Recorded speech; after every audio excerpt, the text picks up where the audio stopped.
So let's talk some offense.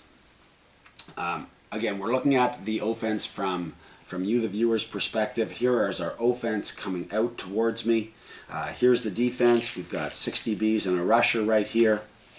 So first thing I do when numbering the DBs is I number them left to right. I've got this completely wrong here. So here is our set. And my wide receiver, left wide receiver is number 1. All right. 2, 3, 4, 5, 6. Now, on play cards, which I'll talk about later, the 3 is always the center, and I'll put an X on the center in the diagram just so they can quickly find where they are. But 1 to 6, left to right. 1 and 6 are my wide receivers. 2 and 5 are the slot backs or slots. 3 and 4 are what I call my insides. But to be clear, the 3 is an inside who's always the center, and the 4 is also what I call my swing receiver. Now, I would call this a red formation. All right, and it's red for right. And the rightness of this formation is that we have 3 receivers on one side of the center, and we have 2 receivers on the left side of the center. So this is our red formation. The blue formation, blue, for me, I'm always making jokes with the players, blue for left. And the left formation is 3 receivers. The blue formation, again, is our left formation. And there is that formation. Notice again, 3 players to the left of the formation, to the left of the center. All right, so red and blue, 2 basic formations. Now, many teams like doing more than that and doing an overload. All right, it might be like that. When I do it, I like to bring the slot even over just a little bit more. All right, 4 DBs over here now. This person will come in a little bit, and I would call this, I've called this a lip. For a left overload, left trips, sort of from tackle language, whereas on the right side I might call it a rip. Again, right and left, I've seen people call them with colors, whatever you want.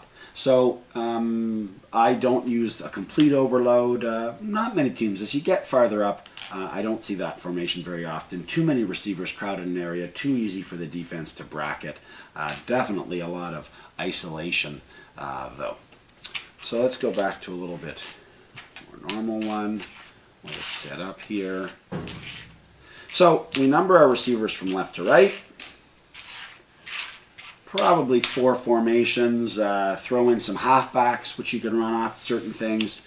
Again, let's get a name or a color or something for each formation so players can line up pretty quickly. Every team has lots of plays that they like to run. I will say that at the younger ages, I've got it down to some pretty basic plays, and we have a little bit of creativity in these 2 plays where we can add things as we need them. I really like numbers for plays. I like play cards. The biggest thing about this numbering system of 1 to 6 is that when they huddle up, they again huddle so the quarterback knows who they are, they know where they're going to line up, and they can read a play card very well. So here's my huddle. Notice the quarterback has his or her back to the line of scrimmage. But the quarterback knows that if she or she wants to talk to the wide receivers, they're right there. The slots are right there. The middies are right there. Sorry, the middies. The inside receivers are right there. Everyone knows who the neighbor is. They read the card, and out they spread to the formation. So that 1 to 6 really helps the huddles. It helps, again, when telling a receiver to go in. You're going in as the 1 receiver. Now, they now know where to line up in the huddle. They know where to look on the card, because the card will have receivers 1 to 6. Again, the center will have an X to show where they are. All right, so that organization is really important, because, again, you're going to have players that maybe haven't played a lot of offense, but need to play offense on a certain day. And so that thing really puts them at ease, that they at least know where to go, where to line up in the huddle, what to look at, and gives them the best chance to go out and run a pretty good pattern and maybe get a pass. So I like play cards. Over time, I do believe it's possible to where a more experienced offense can run some audibles, and this can be helpful for getting more plays, putting a little bit of pressure on the defense. Are they able to get organized? So you often get some freebies. You know, the two main plays I run as the beginning are a 50 and a 90. And the 50 is a 5-yard hook play. So every player here runs a 5-yard hook. And the 90 is everyone runs a 10-yard hook. Now, it probably should be a 9-yard hook, but I do like to get to that first down distance of 2nd and 10, and I don't want to call it the 100 series. So it's the 90 series.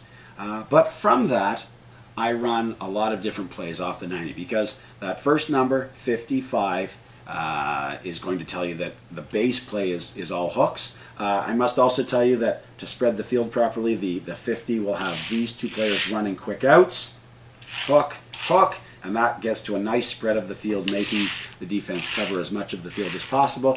You may have to alter it a little bit depending on the quarterback's arm strength. Maybe you do have a hook for a wide receiver just because there's no use running the out. The quarterback can't throw it that far.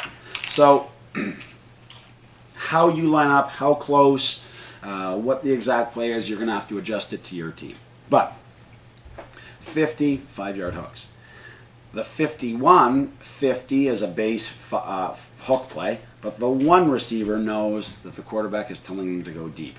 Now, there's a few things you can do going deep. You could do a post, a fly, you could do a corner. For my teams, they've known that means a fly or a post. All right, so what's happening here is we're hoping with the hooks, if it's in zone, we can find somebody short. If they're in man, we're trying to give this person a chance to go deep. And we've often not told them if it's a post or a fly. Again, maybe the quarterback, maybe they're giving him an indication in the huddle, or maybe we've talked about in the sidelines, we go to a 51, we want you to do a post. Now, the other thing that's important here, and again, this is just getting what you want in play. I do say that all posts have to be run at 10. I don't want a 5-yard post. It kind of leaves everything too close in here. So again, on offense, I'm sure you all know, there's lots of details to get figured out. But for us, a 51, 5-yard hooks, and outs right here, and this person's got a post or a fly. 52, this person has the deep option. 53, this person has the deep option. 3 will always refer to the center. 54, this person has the option. 55, 56. We actually used the 7, 8, 9 for other things, potentially. 59 will be flies from the wide receivers and a post down the middle. 57s, I like to have these two people go. I'm not saying you're going to get to that, and by the end of training camp, so to speak. This is something that is more of a long-term thing. That maybe halfway through the season you've tried some of these things. You're assessing how well your quarterback is handling all this, how well your receivers, how much continuity they've had. But I will say that we've had some success getting teams up to this level after about half a year, maybe a year. When they come back that next year, we start getting to these things. So 90s now are exactly the same. 91, these people are running 10-yard hooks. This person's going deep. 92, all right. On the men's teams I've played on, the 91, this person also knows that if this person goes back, because maybe they're playing a really different defense from what we expect, they may take that out as well. Obviously, that takes some time to build up to where your quarterback and the receiver are kind of reading the same thing, and it's not catching them by a surprise.